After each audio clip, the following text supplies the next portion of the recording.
बिस्मिल्लाहिर्रहमानिर्रहीम। हम कंटिन्यू कर रहे हैं chapter number 4 of Heneman staffing organisation और हम बात करेंगे आज के इस लेक्चर में कॉम्पिटेंसी बेस्ड जॉब एनालिसिस के ऊपर। So what is this competency based job analysis? Basically अगर हम इस एनालिसिस की बात करें तो उससे पहले थोड़ा सा इसका बैकग्राउंड भी देख लेते हैं कि basically it's an innovative and potentially fruitful approach जो कि आइडेंटिफिकेशन, डेफिनेशन और एस्टैब्लिशमेंट ऑफ जॉब रिक्वायरमेंट्स के लिए क्रिएट की जाती है। इनोवेटिव इसको इसलिए भी कहा जा रहा है कि it's still at it's stage of infancy, कि अभी इसको उस तरह से एस्टैब्लिश नहीं किया जा रहा और lot of research is there on this type of method of conducting a job analysis. तो इसमें इसको अंडरस्टैंड करने के लिए हमें कुछ और चीज़ों को देखना है। उसको अंडरस्टैंड करते हैं सबसे पहले कि competencies होती क्या हैं। So first we have to understand this one word competence. Competence basically अगर हम बात करें तो ये क्लस्टर होते हैं। क्लस्टर किसके? Of knowledge, skills and abilities and other characteristics. और इन क्लस्टर्स के एक कैरेक्टरिस्टिक हम इंट्रोड्यूस करते हैं और वो है measurable. So it's a measurable cluster of knowledge, skills, abilities and other characteristics. और अगर हम इसको टेक्स्ट से थोड़ा सा अंडरस्टैंड करने की कोशिश करें तो क्या बनता है जी? Competencies are underlying characteristic of an individual that contribute to job और role performance and to organizational success. किसी भी एक इंडिविजुअल एम्प्लॉय की अगर हम बात करते हैं तो उसकी वो कॉम्पिटेंसीज जो वो पॉजेस कर रहा होता है वो कंट्रीब्यूट करती हैं किस में? वो जॉब में कंट्रीब्यूट करती हैं कि वो किस तरह से अपने टास्क और एक्टिविटीज़ को परफॉर्म करता है और अल्टीमेटली जो उस जॉब के हवाले से उसकी परफॉर्मेंस है उसमें कंट्रीब्यूशन दे रहा होता है और ultimately at the end organisational success या ऑर्गेनाइजेशनल परफॉर्मेंस में अपना रोल प्ले कर रहा होता है। अब अगर हम देखें तो हमारे पास कॉम्पिटेंसी रिक्वायरमेंट्स आती हैं किसी भी जॉब के हवाले से। सो ये हमें प्रोलॉन्ग करती हुई नज़र आती हैं कि जॉब स्पेसिफिक कॉम्पिटेंसीज क्या होती हैं। फिर इसके बाद जॉब स्पेसिफिक कॉम्पिटेंसीज जो किसी स्पेसिफिक जॉब के लिए चाहिए, या फिर वो कॉम्पिटेंसीज जो मल्टीपल जॉब्स के लिए चाहिए। जैसे फॉर इंस्टेंस अगर मैं कम्युनिकेशन को एज अ कॉम्पिटेंस लेता हूँ या कॉम्पिटेंसी लेता हूँ तो कॉम्पिटेंसी एक ऐसी चीज है जो कि अक्रॉस सेवरल जॉब्स आपको रिक्वायर्ड है। Just take example of a sales officer, अगर उसमें कम्युनिकेशन कॉम्पिटेंसी नहीं है तो वो सक्सेसफुल नहीं हो सकता। अगर एक मैनेजरियल जॉब की बात करते हैं तो उसमें कॉम्पिटेंस अगर नहीं है कम्युनिकेशन की तो भी वो सक्सेसफुल नहीं हो सकता। तो ये एक एग्जांपल हम बना सकते हैं कि हमारे पास जो कम्युनिकेशन कॉम्पिटेंसी है वो ऐसी कॉम्पिटेंस है जो कि मल्टीपल जॉब्स के लिए रिक्वायर्ड है। देन हमें ये नज़र आता है कि वो कॉम्पिटेंसीज जनरल जॉब कैटेगरीज के लिए चाहिए या फिर वो कॉम्पिटेंसीज रिक्वायर्ड हैं as a whole entire organisation के लिए। सो इसको हम कहते हैं कि वो कॉम्पिटेंसीज जो across the jobs, different categories और अक्रॉस द ऑर्गेनाइजेशन चाहिए उनको हम कहते हैं जनरल और जेनेरिक कॉम्पिटेंसीज या जेनेरिक KSANOs।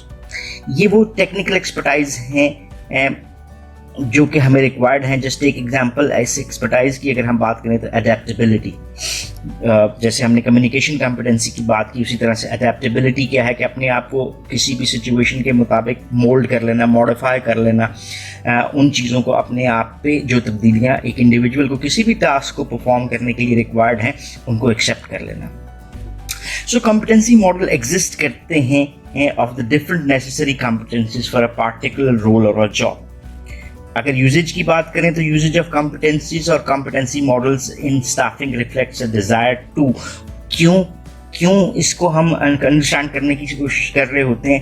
पहला एलिमेंट हमारा है connect job requirements in ways that extend beyond the specific job itself. So हम इन जॉब रिक्वायरमेंट्स को इस अंदाज में देखने की कोशिश करते हैं कि ये एक्सटेंड हो beyond the specific job itself, यानी सिर्फ उस जॉब के लिए रिक्वायर्ड नहीं है बल्कि अगर हम मल्टीपल जॉब्स की बात करते हैं या जॉब्स में जो चेंजेस हैं उसकी बात करते हैं तो ये उसको भी सरपास करती हुई दिखाई दे। दूसरी चीज़ जो हमारे लिए आती है कि design and implement staffing programmes focused around competencies as a way of increasing staffing flexibility in job assignments. इस अंदाज में हम इन कॉम्पिटेंसीज को डिज़ाइन करें और उसको इम्प्लीमेंट करें अपने staffing programme means recruitment and selection के बीच में, कि हम इन कॉम्पिटेंसीज को एक ज़रिए के तौर पे यूज़ करें ताकि हम स्टाफिंग को मोर फ्लेक्सिबल बना सकें, यानी उसकी जॉब्स असाइनमेंट्स उनसे हैं मोर फ्लेक्सिबल इन नेचर बनाई जा सकें।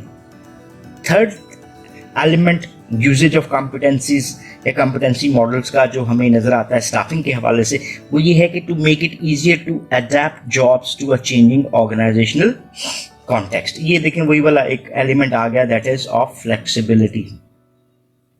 जॉब्स अपने आप में फ्लेक्सिबल नेचर की होती हैं और उन फ्लेक्सिबिलिटीज़ के साथ साथ हमें उन कॉम्पिटेंसी मॉडल्स को आइडेंटिफाई करने की कोशिश करनी चाहिए जो कि अपने आप में फ्लेक्सिबल हों और अडेप्ट किए जा सकें।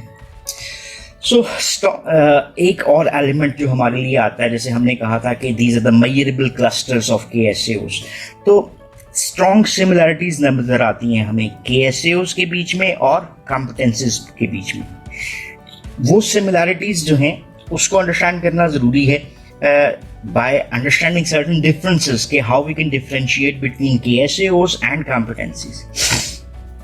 पहली चीज़ आ गई कॉम्पिटेंसीज में भी पहली बात जॉब स्पैनिंग, ये कहलाएंगी जॉब स्पैनिंग कॉम्पिटेंसीज, यानी जो अराउंड मल्टीपल जॉब्स आपको नजर आती हैं, so to contribute to the success in multiple jobs.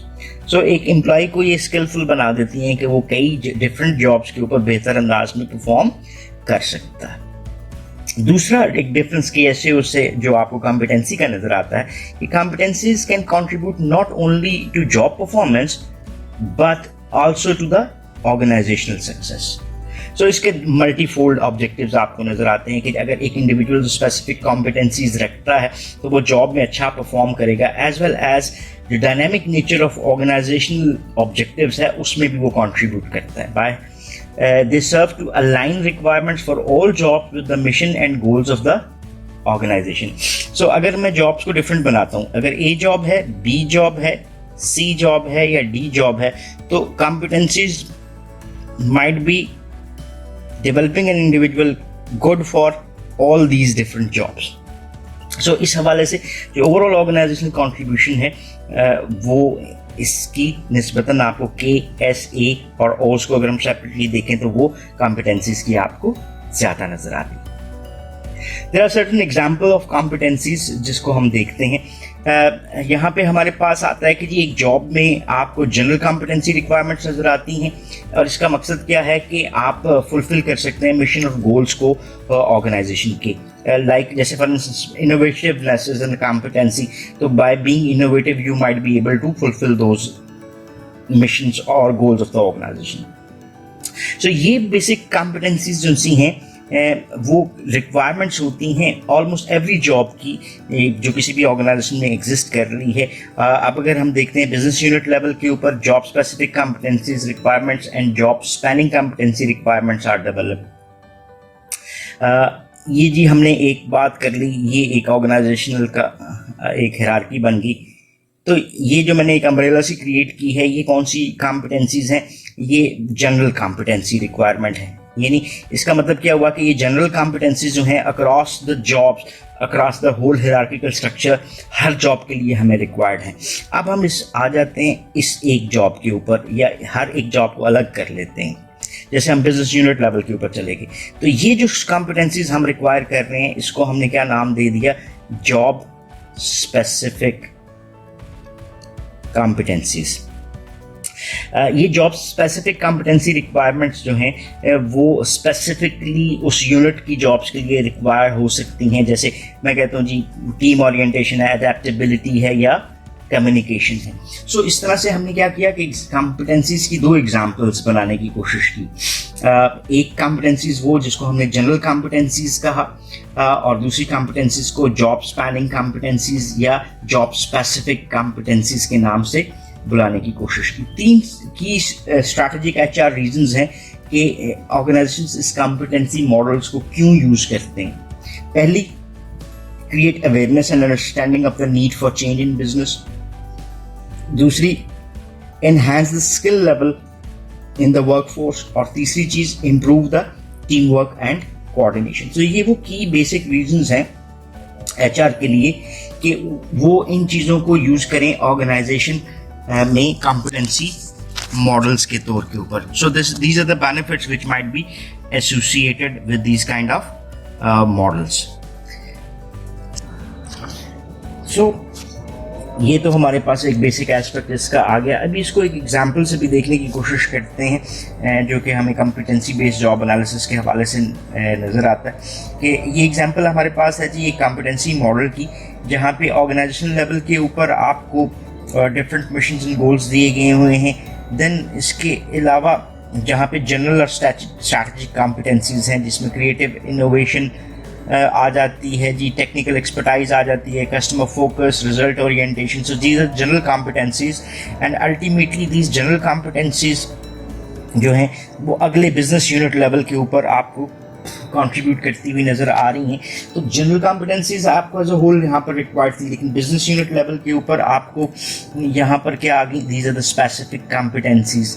जैसे असेंबली टीम है उसके हवाले से उसने इंजन असेंबलर को टास्क दिए हैं, स्पेसिफिक कॉम्पिटेंसीज दी हैं, फाइनल असेंबलर को टास्क और स्पेसिफिक कॉम्पिटेंसीज दी हैं, और then engine assemblers final assemblers को क्या है, there are requirement of job spanning competencies जो मल्टीपल जॉब्स के लिए रिक्वायर्ड हो सकती हैं, like team orientation, adaptability and communication. So this is where we can see कि आपको एक ऑर्गेनाइजेशन लेवल के ऊपर जनरल कॉम्पिटेंसी मॉडल नजर आता है और बिजनेस यूनिट लेवल के ऊपर आपको स्पेसिफिक कॉम्पिटेंसी मॉडल अप्लाई होता हुआ नजर आता है। आगे लेकर चलते हैं जी। मोस्ट ऑफ दिस टाइम जो एम्फेसिस है वो आपको जनरल कॉम्पिटेंसीज के ऊपर नजर आता है। जैसे कॉम्पिटेंसीज का यहाँ पर जिक्र है, leading competencies, supporting, presenting, analysing, creating, organising, adapting और परफॉर्मिंग। सो इन कॉम्पिटेंसीज के हवाले से आपको इसका फोकस भी डिफरेंट नजर आता है। लाइक लीडिंग का initiate actions, give direction, supporting का show respect, puts people first, etc.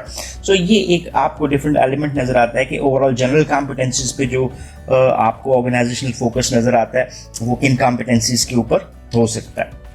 Then competency models को हम अगर देखें तो स्टाफिंग प्लानिंग के लिए इन कॉम्पिटेंसी मॉडल्स को यूज़ किया जा सकता है।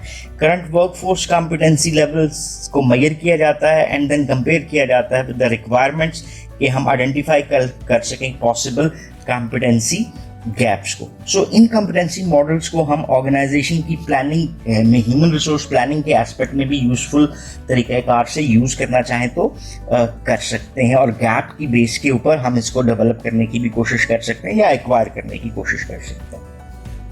सो एट टाइम्स आपको क्या नज़र आता है कि देयर आर सम बैरियर्स जब आप कॉम्पिटेंसी मॉडल्स को अप्लाई करते हैं। वो बैरियर्स क्या है? पहली चीज़ आ गई, a lack of buy in from top management. Buy in किसको कह रहे हैं? यानी हम इसको अडॉप्ट करने पे उस तरह से तैयार नहीं होते।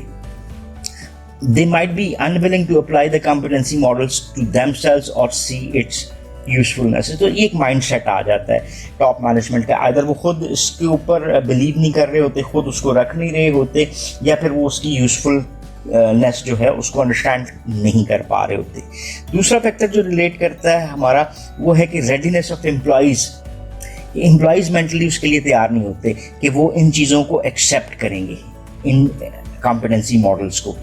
सो हम स्टैटिक हो जाते हैं, नई चीज़ों को लर्न नहीं करना चाहते, और अगर हम इन कॉम्पिटेंसी मॉडल्स को एक्सेप्ट करेंगे तो हमें लर्निंग में इन्वॉल्व होना पड़ सकता है उन कॉम्पिटेंस बिहेवियर्स को जो कि उस मॉडल के मुताबिक शायद हमें रिक्वायर्ड होंगे। तो यहाँ पे T&D की इन्वॉल्वमेंट काफ़ी ज़्यादा हो जाती है, और जो लोग पुराने काम कर रहे होते हैं वो अपने जो एक ईज़ है उससे बाहर निकलने को तैयार नहीं होते। So that is also a barrier. तीसरा जो एलिमेंट है कन्फ्लिक्ट्स का, conflict as to whether there should be separate units of the organization and the relative emphasis to be placed on general job spanning and job specific competencies. So ये जो conflicts है इन तीनों का कि जी किसके ऊपर तवज्जो दी जानी चाहिए, मोर एम्फेसिस कि जनरल कॉम्पिटेंसीज पे होनी चाहिए या जॉब स्पैनिंग के ऊपर होनी चाहिए या जॉब स्पेसिफिक कॉम्पिटेंसीज पे होना चाहिए, ये कन्फ्लिक्ट सी चीज़ों को डिसाइड नहीं होने दे रहा होता, और वहाँ पर भी हम इसके मुतल्लिक श्योर नहीं हो पाते और हम उन मॉडल्स को उस तरह से यूज़ नहीं कर सकते। और चौथा जो बैरियर आता है वो है टाइम एंड रिसोर्स। क्योंकि डेफिनेटली जो भी हम कॉम्पिटेंसीज मॉडल अपना रहे हैं वो कॉम्पिटेंसीज को आइडेंटिफाई करना फिर डेवलप करना, it required time and also the resources. So time and resources needed to implement the competency model, train employees in its usage and maintain and update the model. So at time क्या organizations इतनी investments कर सकती हैं resources के context में और time के context में, तो ये भी एक barrier at time आपको बनता हुआ दिखाई देता है.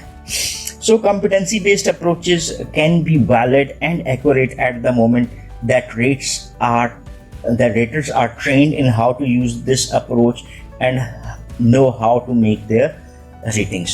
अब ये जो सारे का सारा जो प्रोसेस था ये किसका था? That is assessment of the competencies. जो हमारे पास एग्जिस्टिंग एम्प्लॉइज हैं, अगर हम उसी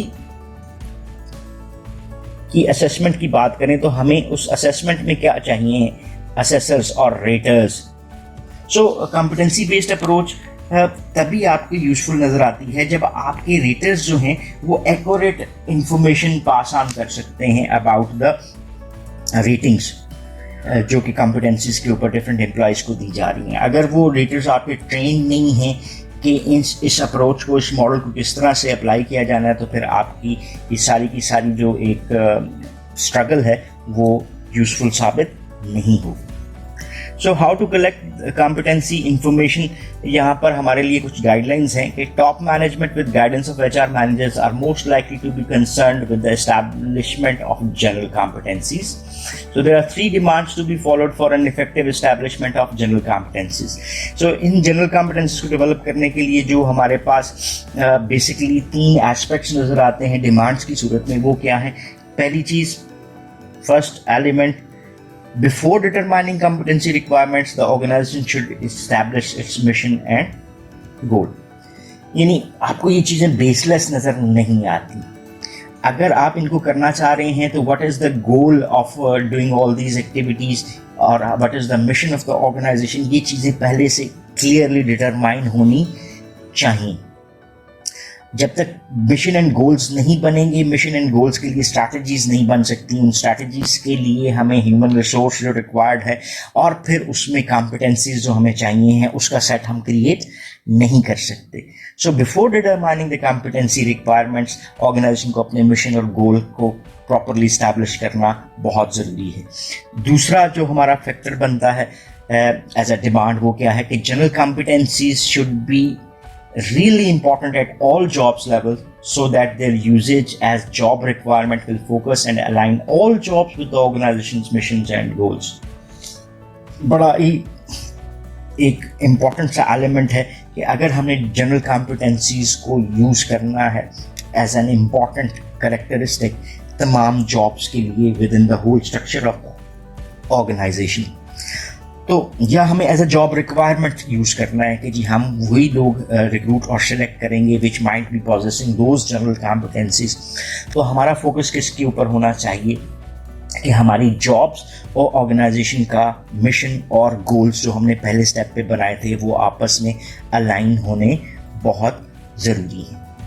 तीसरा एलिमेंट जो आता है एज अ डिमांड, वो क्या है जी? All general competencies should have specific behavioural definitions. ये एक बड़ा इंपॉर्टेंट सा पॉइंट है. जनरल कॉम्पिटेंसीज या कॉम्पिटेंसीज क्या आती है? These are the measurable clusters of knowledge, skills, abilities and other characteristics. तो मेजरेबिलिटी इसमें बहुत इंपॉर्टेंट एलिमेंट है. वो क्या बिहेवियर्स होंगे जो कि एक एम्प्लॉय अगर शो कर रहा है तो we will say that he might be possessing those competencies. So इसको एक एम्प्लॉय में, दूसरे एम्प्लॉय और तीसरे एम्प्लॉय में हमें डिफरेंट अंडरस्टैंडिंग्स नज़र आ सकती हैं. इसका मतलब क्या हुआ कि अगर हमने इसको मेजर करना है तो हमें ये ज़रूरत है कि हम इन जनरल कॉम्पिटेंसीज की बिहेवियरल डेफिनेशन बना लें. बिहेवियरल डेफिनेशन से क्या मुराद है कि एक इंडिविजुअल ये करते हुए अगर पाया जाएगा, ये करते पाया जाएगा, तो फिर उसमें वो कॉम्पिटेंसी जो है वो मौजूद है. So there must be behavioural definitions which might be describing certain competencies. So several tasks should be undertaken to ensure effective identification and definition. So जो definitions हमने बनानी है और identifications जिसके ऊपर अभी हमने बात की, तो हमें 3 चीज़ों की requirement है. पहली, knowing the major tasks for which the competencies are established. दूसरा, subject matter experts familiar with all the jobs or roles to which the competencies apply should be part of the process. और तीसरी चीज careful definition of the competencies. So ये वो task हैं जो कि हमें मुकम्मल करने की ज़रूरत है ताकि हम इफेक्टिव आइडेंटिफिकेशन क्रिएट कर सकें of the competencies. So that's almost all about this lecture, जिसके ऊपर हमने डिफरेंट एस्पेक्ट्स में बात की. कलेक्टिंग कॉम्पिटेंसी इंफॉर्मेशन उसको भी देख लिया. Examples of job competency based and job analysis इसको देख लेते हैं एक दफ़ा. पहला स्टेप हमारा क्या है जी? इवेलुएट करें organisation strategy and goals with executive team. Second, consult list from existing competency models to establish a baseline for comparison. Develop initial set of organization spanning competencies with executive team. Fourth step is interview business unit level directors to develop initial set of job spanning competencies. Then fifth step के ऊपर interview the managers and supervisors to develop initial set of job specific competencies. Sixth step के ऊपर evaluate करें fit across levels of competencies and identify areas of potential inconsistencies. Seventh step के ऊपर develop करें system and hierarchies of relationship among competencies. Eighth पे revise competency statements in conjunction with executives and directors. और last step के ऊपर create competency system in easily interpreted format across organizations unit and job levels. And then 10th step के ऊपर आ जाता है provide competency system information to all parties including executive directors and managers.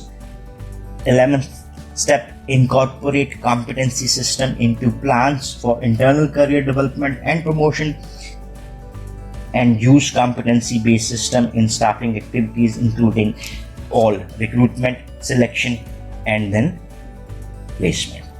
So that's all about this lecture, competency based job analysis. इसके हवाले से अगर आपका कोई क्वेश्चन है तो you can ask in the comment section and definitely we would love to answer those. Thank you very much for watching this video. Have a nice time. Allah Hafiz.